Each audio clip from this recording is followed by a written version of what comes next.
elegante, trajeado, llega a la ciudad de Roma. Josu, pásala.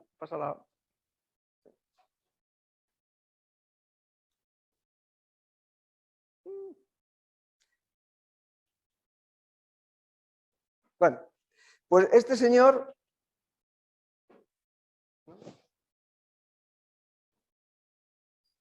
ventajas e inconvenientes de esto.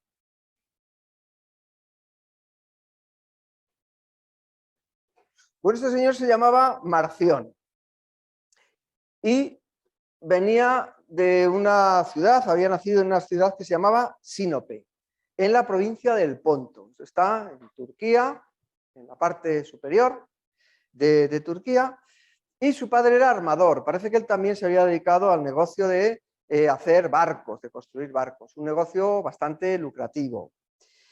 Y pues es un hombre, joven, se dedica a viajar, el padre puede que hubiera sido obispo en aquella ciudad, y en cierta ocasión en uno de esos viajes se encontró ni más ni menos con el famoso Policarpo, que era un discípulo del apóstol Juan, y le preguntó a Policarpo: oye, Policarpo, ¿no me reconoces? Y Policarpo le dijo: claro, claro que te reconozco, tú eres el primogénito de Satanás. No lo dije yo, lo dijo Policarpo y lo dejamos ahí. Para algunos, Marción, que así se llamaba el personaje, pues es un hombre pues interesante y curioso. Bueno, este Marción llegó a Roma y cuando fue a la iglesia llevó un esplendidísimo donativo. Fue con un montón de dinero y ahí que lo dio a la iglesia. Bueno, la historia, yo os adelanto un poquito, terminó que le devolvieron el donativo después de excomulgarle. Marción tenía sus propias ideas. Creía, en primer lugar, que el Dios creador, que aparece en el libro del Génesis, no sé qué os parece, si estaréis de acuerdo con Policarpo o con otros, o con las ideas de Marción, vete tú a saber. Parece que hay algunos que hoy día están bastante cercanos a este hombre, más de lo que parece, ya veréis por qué. Pero él creía que el Dios del Génesis era el Dios de amor. No, el Dios del Génesis era el Dios duro, el Dios que castigaba, el Dios inflexible. Mientras que el Padre de nuestro Señor Jesucristo era otro. Era un Dios completamente diferente del Dios del Antiguo Testamento. Era un Dios de gracia, un Dios de amor, todo bondad, caricias, besitos y demás. Bueno, también creía Marción que las escrituras, si no era el mismo Dios el del Antiguo y el del Nuevo Testamento, él creía que las escrituras judías carecen de significado en cuanto a la revelación de Jesucristo. O sea, el Antiguo Testamento, según Marción, no tenía nada que ver con la iglesia cristiana. Y algunos veo que estáis poniendo cara un poquito de sorpresa, ¿no? Qué cosas más raras decía este tipo, ¿verdad? Y por tanto, las enseñanzas y todo el Antiguo Testamento tenían que ser desechadas, tenían que quitarse y no ser consideradas por la iglesia cristiana. Segunda idea de Marción. La tercera: Jesús no nació como un ser de carne y hueso. Ni nació ni murió como un ser de carne y hueso. Y cualquiera que dijera lo contrario, como eso de que el verbo se hizo carne, no, el verbo no se hizo carne. Esa postura se llama docetismo, viene de una palabra griega que es dokeo. Dokeo significa apariencia. Entonces Marción, los marcionitas y otros grupos más amplios que eran los docetistas, creían que Jesús parecía humano, pero no lo era. No era de carne y de hueso. Por tanto, ni nació ni exactamente murió. Era como una especie de fantasma que habitó entre nosotros. Y, en consecuencia, formuló su propio canon del Nuevo Testamento. Era un canon que estaba formado, canon significa regla, de medir, los libros que tenían autoridad o que tienen autoridad.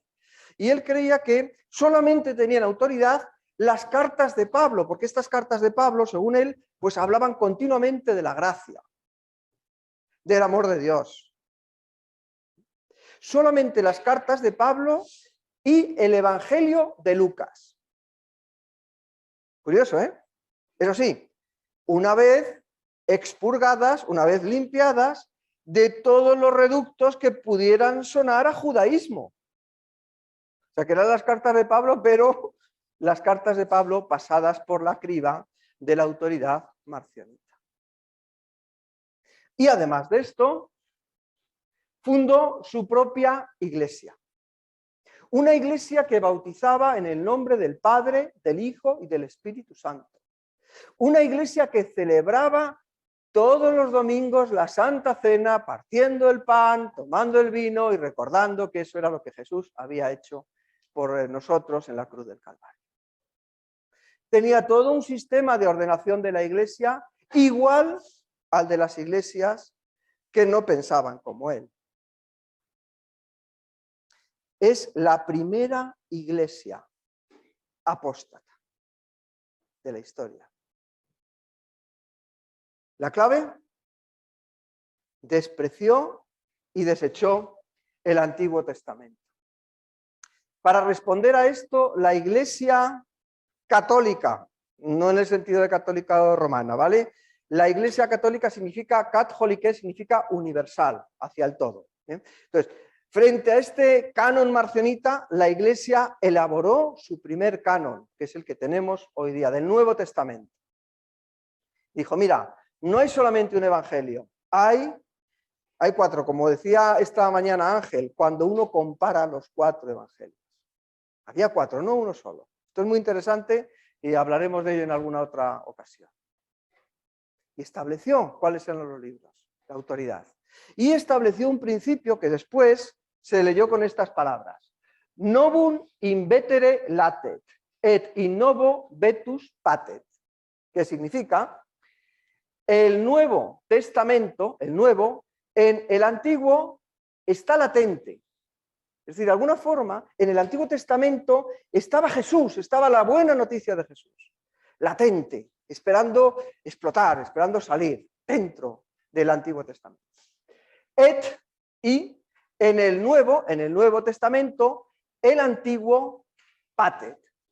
En el Nuevo Testamento, el Antiguo Testamento se hace patente, se manifiesta. Esto que estaba escondido en el Antiguo ahora aparece con la claridad y la luminosidad de Jesucristo. En Jesucristo vemos el cumplimiento de las promesas de Dios hechas a su pueblo en el Antiguo Testamento. Por tanto, el nuevo canon o el canon de la Iglesia, el primer canon de la Iglesia frente a Marción, no solo aceptaba 4 evangelios, no solamente aceptaba las cartas de Juan, el Apocalipsis, sino que también aceptaba, y esto es fundamental, los textos del Antiguo Testamento. Qué curioso que Marción, dijese solamente las cartas de Pablo, pero seguramente, como decía, tuvo que expurgar, tuvo que quitar cosas que no le gustaban mucho, como por ejemplo esta, que aparece en 1 Corintios capítulo 11.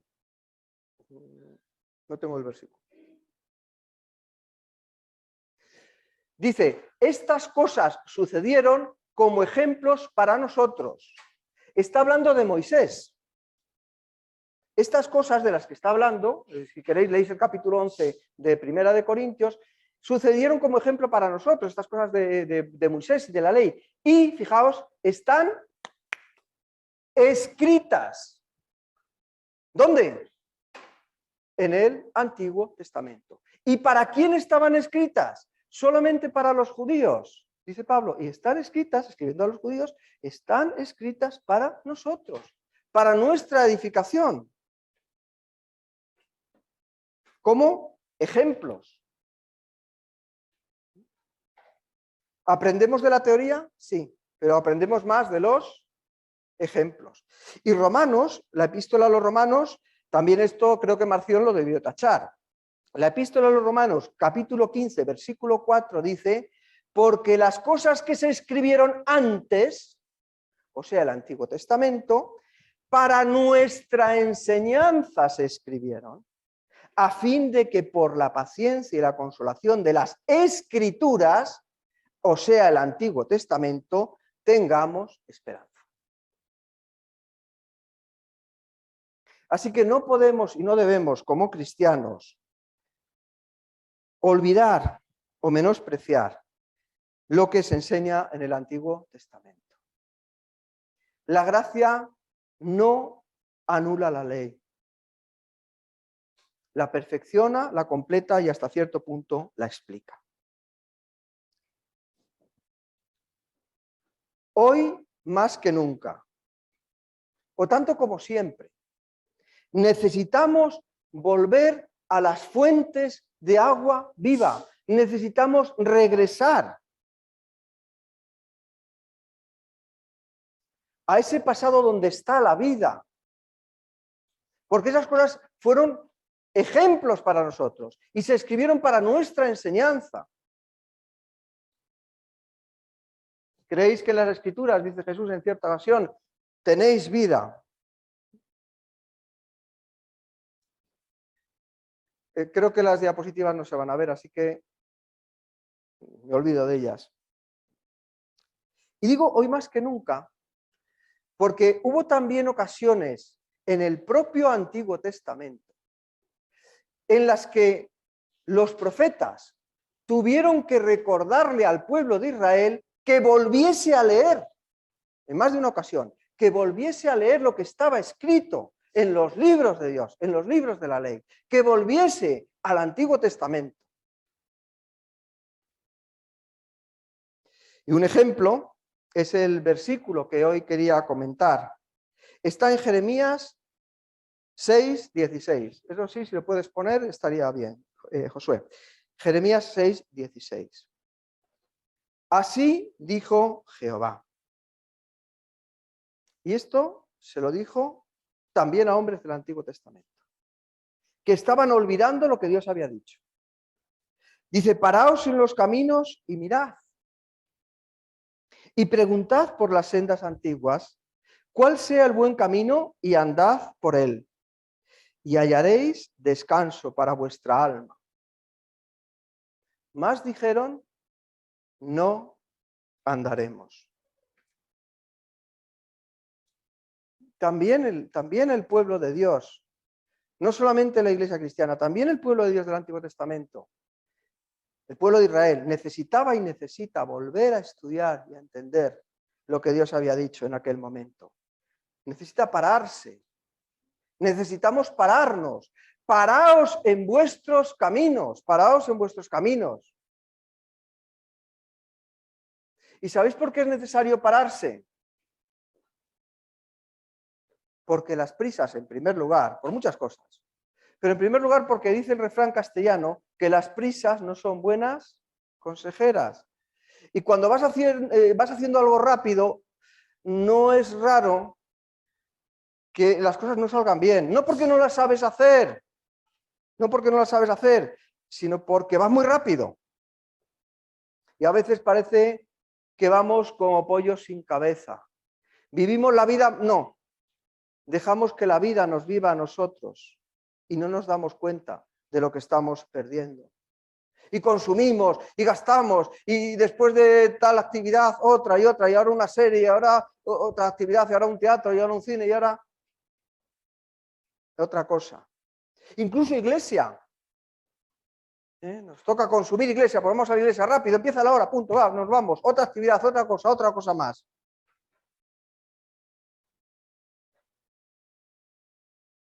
Esto es lo que nos enseña el mundo. Esto es muerte. Esto es muerte. Frente a la muerte, Jeremías dice, paraos en vuestros caminos, paraos, que no sois el centro, gracias, que no sois el centro del mundo, que no eres el centro del mundo. Es que de verdad el mundo actual nos ha enseñado una palabra, el nombre de Dios en el mundo actual tiene solo 2 letras, no las 4 del tetragramatón que encontraremos en el Antiguo Testamento para designar a Yahvé o Jehová. Tenemos solo dos palabras en el mundo contemporáneo para designar a Dios, perdón, dos letras. La primera es la Y y la segunda efectivamente es la O. No, la Y y la O. La ortografía está. Yo, el yo. Entonces vamos consumiendo de todo, hasta consumimos a Dios, y Dios tiene que estar ahí para servirme. Que tela marinera, ¿eh? Que tela marinera. Porque ¿quién es Dios? Si hasta el Dios está para hacerme las cosas a mí, para servirme a mí. Y el Antiguo Testamento nos va a enseñar o nos llama a hacer esto. ¡Párate! Detente un momento, paraos. Y el Antiguo Testamento nos va a invitar a preguntarnos, a preguntarte, a preguntarme, ¿cuáles son nuestras prioridades? ¿Cuáles son tus prioridades? ¿El mundo? ¿Las prisas? ¿El yo?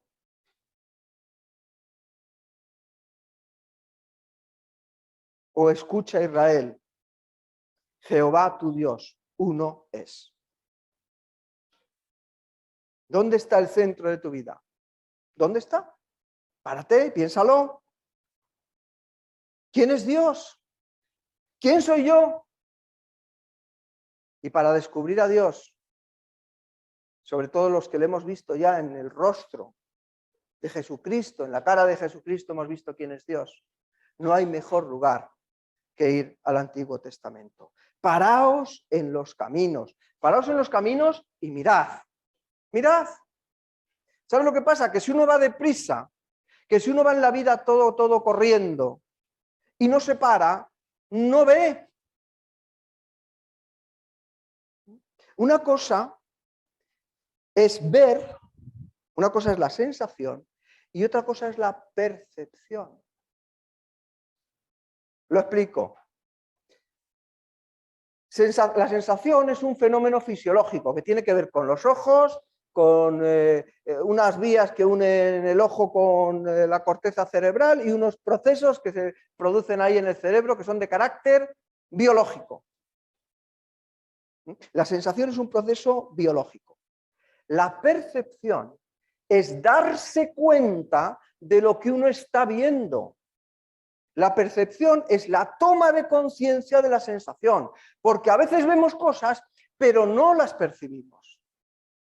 Entonces, Jeremías está diciendo, párate y percibe, párate y mira, párate y observa, porque para ver es necesario pararse, y es necesario ver con claridad. Porque Proverbios 29:18 en la Nueva Versión Internacional dice de esta manera, donde no hay visión, el pueblo se extravía. Ojo, que no dice visiones, dice visión. Esto también sería para hablar más largo y tendido de esto. Mirar, sopesar, analizar. Y esto nos lo enseña el Antiguo Testamento. El Antiguo Testamento nos enseñará que cuando el pueblo de Dios miraba a otro sitio, lo que le venía era destrucción y muerte. Pero cuando volvían los ojos a él, reencontraban la vida. Y Dios continuamente, en el Antiguo Testamento, nos está llamando a su pueblo en muchas ocasiones, a mirarle a él y no a otros dioses o a otros sitios donde su propio pueblo miraba. Y no me digáis si eso hoy no tiene valor para la iglesia. Y no digo solamente para la iglesia que estamos aquí, sino para la iglesia. ¿Dónde está mirando hoy la iglesia? Paraos en los caminos y mirad. Y preguntar. O sea, cuando miras, si algo no lo entiendes, pregunta. Preguntad, y ojo, por las sendas de la última moda, ¿no, verdad? Preguntad por las sendas antiguas, por lo que está escrito que habéis olvidado, pero preguntad por esto. Pero ¿qué pasa? Que hoy esto de preguntar también está pasado de moda. ¿Sabéis por qué? Porque hoy todos lo sabemos todo. No estoy hablando de los tertulianos que salen en televisión y por la radio, que suelen ser gente muy humilde, especialistas solo en un tema. No, hombre, igual te hablan del precio del chorizo, que de macroeconomía, que de la guerra de... ¿Y por qué la gente les escucha tanto? Porque somos así, porque son nuestro mejor reflejo. Son simpáticos y saben de todo, como yo. Pero esto tiene consecuencias. Esto tiene la consecuencia dentro de la iglesia. Cuando esto lo hacemos en el mundo no pasa nada, pero dentro de la iglesia, y estoy hablando de la iglesia universal, y también de la iglesia local puede darse el caso, de que esto hace que cada uno vaya luego por su lado, cada uno por su sitio. O como tú lo sabes todo, no vas a dejar que nadie te enseñe. Y este es uno de los males más grandes de la iglesia del siglo XXI. Porque hemos ido en aumento en esto de creernos Superman. La falta de humildad del pueblo de Dios. ¿Pero sabéis lo penoso que es para nosotros?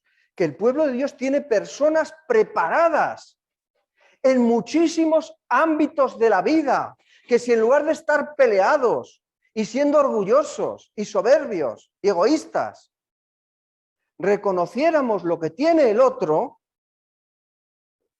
no había quien nos parase. No había quien parase a la iglesia. Y Jesús dice, vengo pronto. Y le dice, id y predicad el evangelio. No sé si así, no sé si lo estamos haciendo bien. Primera de Crónicas 12:32. Fijaos qué versículo más bonito. Está en el Antiguo Testamento. Ahí hay una lista de una división de tareas dentro del pueblo de Dios. Un pueblo, una división de tareas. Y en el versículo 12:32 nos habla de los hijos de Isaacar. Y dice, de los hijos de Isaacar, 200 principales, ya son unos cuantos, entendidos en los tiempos, y que sabían lo que Israel debía hacer, cuyo dicho seguían todos los hermanos. Vaya lección del Antiguo Testamento para la iglesia de hoy. No está hablando de pastores, no está hablando de ancianos, está hablando de la tribu de Isaacar, está hablando de judíos de una tribu, que tenían visión en qué, que tenían conocimiento en qué, que sabían discernir los tiempos. Y la sabiduría estaba en escucharles. Y les seguían todos sus hermanos. El Antiguo Testamento nos enseña la lección de que el quebrantamiento de la unidad resulta en gran pobreza y pérdida para todo el pueblo de Dios. Y nos invita el Antiguo Testamento a volver a la unidad de corazón, dejando de lado la autosuficiencia, siguiendo el camino de la humildad. Entonces, paraos en los caminos y mirad y preguntad por las sendas antiguas cuál sea el buen camino. Porque no vale cualquier camino. Porque no todos los caminos son buenos. Cada uno va por el suyo en el mundo actual. ¿Qué nos puede enseñar el Antiguo Testamento en relación a los caminos? El Antiguo Testamento muchas veces habla del camino. Uno, que en el Nuevo Testamento alguien dirá, yo soy el camino, un camino. Y también nos habla de los caminos, en plural. El camino conduce a la vida, los caminos conducen a la muerte. Porque hay camino que al hombre le parece derecho, pero su fin es camino de muerte. Proverbios 14:2. El propio libro de los Salmos empieza diciendo que bienaventurado, feliz, dichoso es el varón que no anduvo en el consejo de malos, ni estuvo en el camino de los pecadores. Paraos en los caminos, que hay muchos caminos. Paraos y mirad y preguntad por las sendas antiguas cuál sea el buen camino. Hay un camino para el pueblo de Dios. Y el Antiguo Testamento nos enseña que Dios abre caminos en el desierto. Y en el Antiguo Testamento leeremos Isaías 43, 19. Otra vez abriré camino en el desierto y ríos en la soledad. Y eso es para hoy. Eso no es para Marción o para los judíos solamente. Eso es para hoy. Porque el Dios del que nos habla la Biblia, el Antiguo y el Nuevo Testamento, es un Dios que abre caminos en el desierto y ríos en la soledad. ¿Cuál es el buen camino? He peleado la buena batalla, porque hay batallas que no son buenas, hay caminos que no son buenos. ¿Cuál es el camino de Jehová? ¿Cuál es el camino de Dios? Párate, medítalo, mira. Si no sabes, pregunta. ¿Cuál es el buen camino? Y andad por él, porque de nada vale si tú conoces el camino, pero no lo sigues. Andar en lo que has conocido, en lo que sabes, que es la verdad, porque si no andas, si tú sabes el camino que lleva donde hay un tesoro y no transitas por él, nunca vas a llegar. Andad por él. Y esto es algo que también tenemos que aprender. Que cuando el pueblo de Dios andaba con él, llegaba a su destino. Pero cuando se apartaban de caminar con Dios y seguían en pos de otros dioses, que continuamente lo vamos a ver, la película, la historia era diferente. Pero quiero llamaros la atención en una cosa, al llegar a esta parte del versículo. Si os dais cuenta, está diciendo andad. ¿Singular o plural? Plural, ¿verdad? Pero si os dais cuenta, todo el versículo es una amonestación, es un llamado, es una admonición al pueblo, no a una persona que se ha extraviado, sino a un pueblo que está extraviado. Por eso este versículo, y por eso la importancia del Antiguo Testamento, no es que sea importante para nosotros, porque tenemos curiosidad por estudiar el Antiguo Testamento, es que es fundamental para la Iglesia de Dios. Y este plural me parece muy importante el enfatizarlo, porque no somos un tú y un yo solamente. Somos un nosotros. Y en esta época, en este mundo de individualismo, estamos olvidando que somos un pueblo, una iglesia, un bautismo, un solo Señor, un solo Dios. ¿Qué nos enseñó Jesús? ¿Cómo nos enseñó Jesús a orar? Padre mío que estás en los cielos. ¡Qué vergüenza! A mí me da vergüenza. Porque yo soy parte, yo me siento parte de la Iglesia de Dios. Pero como parte de ese cuerpo de Jesús hoy en el mundo, que Él es la cabeza y nosotros el cuerpo,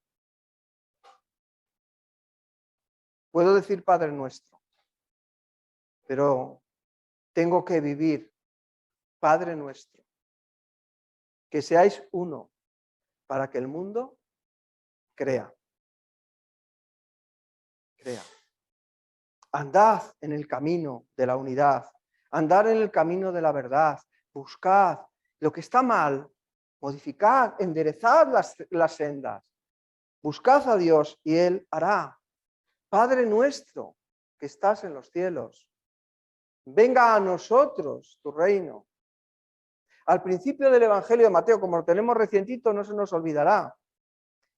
Y pondrás su nombre Emanuel, que traducido significa Dios contigo. No, significa Dios con su pueblo, significa Dios con nosotros. Y veíamos, Pablo nos decía el día pasado, esta gran comisión, este mandato, id y hacer discípulos de todas las naciones, y yo estoy contigo. Yo estoy con vosotros, yo estoy con vosotros. En Cristo, tú y yo somos más que tú y yo. Somos parte de un nosotros, que es el pueblo de Dios. El Antiguo Testamento nos enseña como iglesia para hoy que en una guerra donde cada uno pelea por su cuenta, hay muchas guerras, muchas batallas en el Antiguo Testamento, en una guerra donde cada uno pelea por su cuenta, se puede ganar una batalla, no digo yo que no, pero no se gana la guerra. Que seáis uno para que el mundo crea. Que Jehová, Dios, en el Antiguo Testamento no escogió muchos pueblos.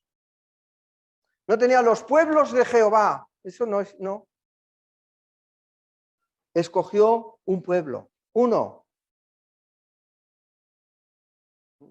A mí las doctrinas del remanente fiel a veces me suenan un poco raras, me quedan un poco de urticaria. Porque yo soy el pueblo elegido porque nosotros somos los mejores. Dios no escogió a un pueblo porque ese pueblo fuera el mejor. Los judíos no eran ni son los mejores. No les escogió Dios por eso. Deuteronomio 7, versículos 6 y versículo 8. Porque tú eres pueblo santo para Jehová tu Dios. Eso veremos en el Nuevo Testamento también. Vosotros sois nación santa, pueblo escogido. Uno, no dice pueblos. Nunca dice que la iglesia son pueblos, es pueblo. Jehová tu Dios te ha escogido para serle un pueblo especial, más que todos los pueblos que están sobre la tierra. Pero ojo con esto. No por ser vosotros más que todos los pueblos os ha querido Jehová y os ha escogido, pues vosotros erais el más insignificante de todos los pueblos, sino por cuanto Jehová os amó. Y hoy no preguntaba Ángel, decía Ángel en su oración, ¿quiénes somos nosotros para que tú nos hayas amado como nos amas? No somos nada. No tenemos nada en nosotros. Bueno, tenemos mucho, tenemos el gran amor de Dios en nosotros, pero no porque lo merezcamos, no porque seamos estupendos, sino porque Dios es un Dios grande, un Dios grande. ¿Cómo respondemos a ese amor? Andando por el buen camino, tú por el tuyo y yo por el mío. El consumismo se pregunta continuamente, ¿qué puedo sacar yo? ¿No? ¿Y qué puedo? Y si no voy a esta iglesia y no me dan lo que yo quiero, me voy a otra. Si no lo veo por televisión o por Zoom o por internet. En lugar de decir, tú eres Dios, Señor, ¿qué puedo hacer? Heme aquí para hacer lo que tú quieras.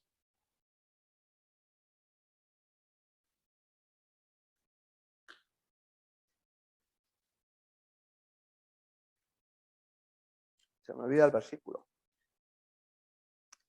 Paraos en los caminos y mirad y preguntad por las sendas antiguas cuál sea el buen camino y andad por él. Y hallaréis descanso para vuestra alma.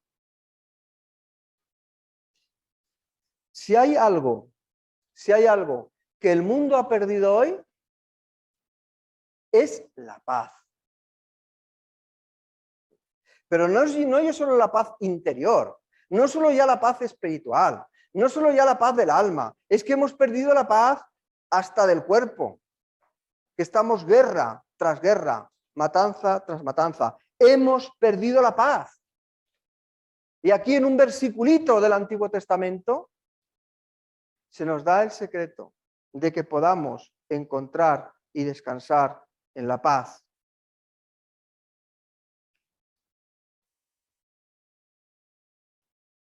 Desasosiego. Andamos como locos. ¿Por qué? Porque andamos en nuestra sabiduría, en nuestros caminos, sin escuchar la voz de Dios. Paraos. Plural. Paraos. Qué hermosa canción esa de Marcos Vidal, que se basa en un texto de Amós 5:4, que dice, buscadme y viviréis. Paraos, paraos, preguntad por las sendas, mirad, buscadme y viviréis. Salmo 85:8. Escucharé lo que hablará Jehová Dios, porque hablará paz a su pueblo y a sus santos, para que se vuelvan de su locura. Es como que lo escribiera para el mundo de hoy, locos, borrachos, sin rumbo, desconcertados. Dicen que vivimos en la era de la información, pero información y sabiduría no son la misma cosa. Ni siquiera información y conocimiento es lo mismo. ¿De qué te vale tener mucha información si no tienes la paz del alma que solamente puedes encontrar en la fuente que es Dios? Y lo triste del asunto, más dijeron, no andaremos. Y esta es la tragedia del mundo actual. Pero frente a la tragedia del mundo actual, que ha vuelto la espalda a Dios, que tiene la Biblia, que tiene información, que tiene conocimiento, frente a esa tragedia y también frente a la tragedia del cristianismo actual, del cristianismo cultural, de ese cristianismo que no sabe ni conoce, sino que solamente es una mera costumbre, que no se para, que no medita, que no anda en los caminos, porque le ha vuelto la espalda a Dios. Frente a ese mundo,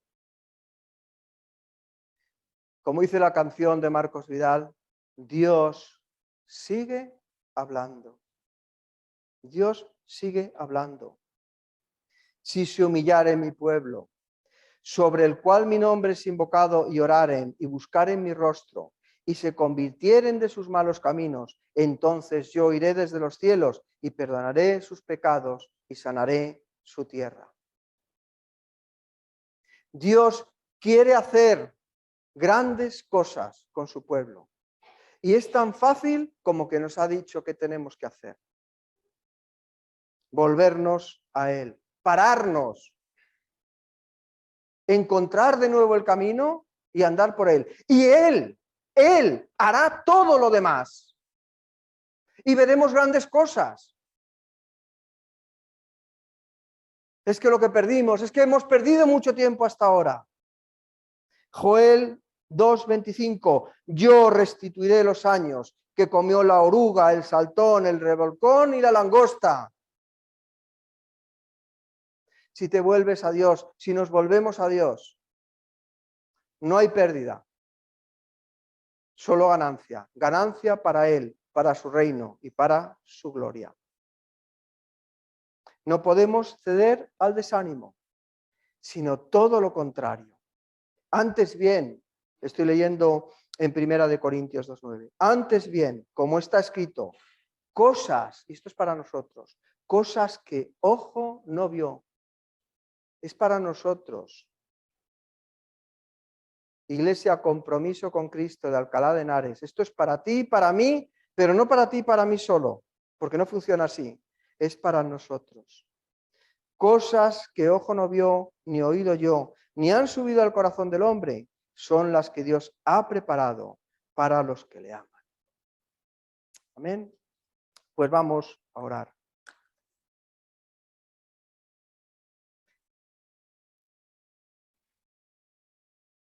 Señor, reconocemos que sin ti estamos perdidos, que nuestra vida sin ti ni tiene rumbo ni tiene dirección. Y queremos, Señor, volvernos a ti y buscar en las sendas antiguas, en ese camino que tú has preparado para nosotros como pueblo tuyo. Y te rogamos que tú quites la escoria, que tú nos libres y nos limpies de todo pecado, que tú sanes nuestra tierra, que rompas nuestro orgullo y nuestra altivez, porque si se humillare tu pueblo y se volviese a ti como Señor queremos hacerlo en este momento, tú dices que perdonarás nuestros pecados y que sanarás nuestra tierra.